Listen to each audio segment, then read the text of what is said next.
Hello everyone, welcome to my class. This is my first video on class 11th history.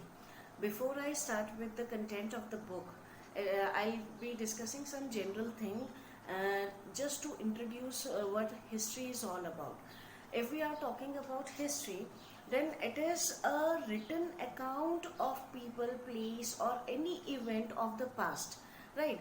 And there is another side of history, that is the prehistory. When we talk about the prehistory, it means the time period or the time frame of events or whatever the incidents that took place or developments that took place which do not have any written account, right? So there are two different sections in history.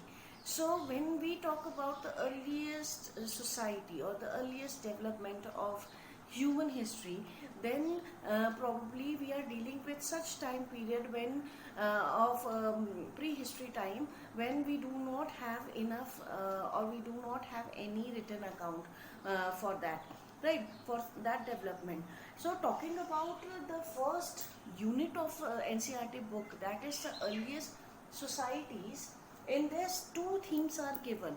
The first one is from the beginning of the time, as the name suggesting, from the beginning of the time when humans were evolving on earth. So we'll be covering the phases of human evolution in this, right, in detail.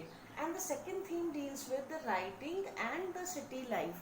Now in this, with the help of one of the ancient civilization, that is Mesopotamian, which is present day Iraq.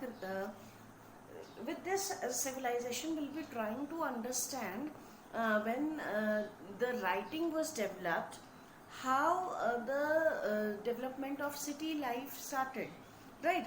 So these two themes will be covering in this unit.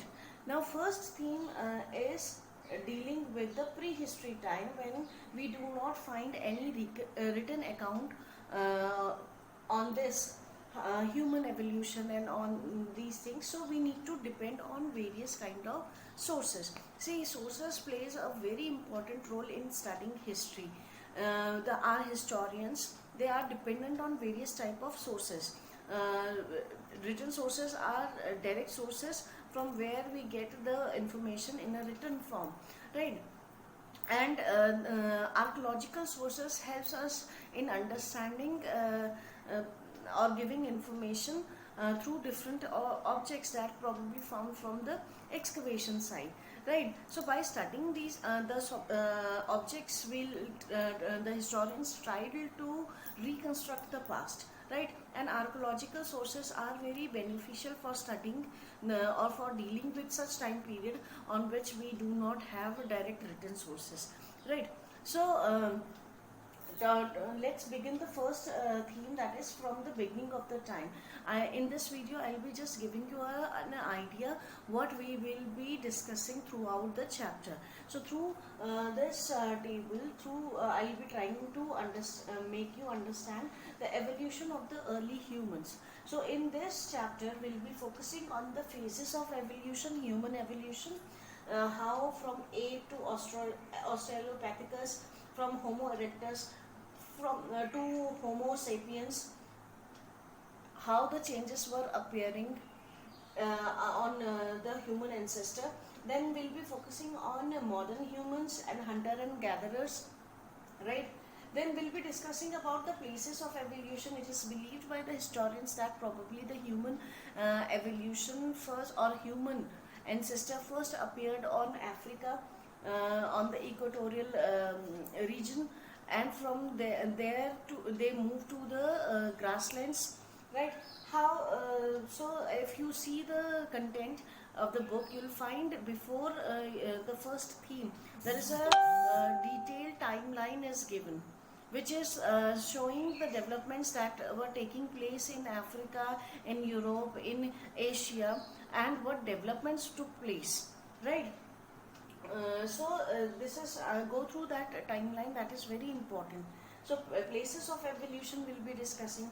Then we'll discuss the social aspect, means their food, their shelters, right? Then economic aspects, from farming, trading, domestication of animals, different stages, from hunter and gatherers, how with the cultivation they learned how to settle down at one place. Then domestication of animal, another activity adopted by the early men.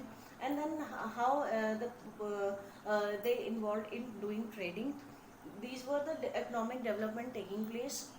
Then cultural aspect, paintings and stone tools, these are important sources from where we get information about the development that was taking place. Then the sources, very important, fossils, stone tools, bones, side by side we'll be discussing about the sources also, that suppose this development took place, on the basis of which source we are saying that this information we get, right? So we'll be discussing that also. Then the phases of stone age. Now stone age, Paleolithic, Mesolithic, Neolithic, it is believed that the Paleolithic age or the early stone age, that happened to be from 2 millennium BC to 10,000 BC. Then Mesolithic appeared from 10 to 8,000 BC, and then Neolithic appeared from 8,000 to 3,500 BC. So when we talk about the human evolution, it is if we talk about the Paleolithic, then Paleolithic covers around 99% of human history. The different phases of human development was maximum covered in Paleolithic age, right? And modern developments that were that took place, like settled life, domestication, all these things happened here in Neolithic, right? So these are the developments that we'll be covering in the first theme, and through this theme we'll be trying to understand how the human evolved on earth, right? What were the factors which led humans to be more superior than other animals? So we'll be discussing all these things in the first theme.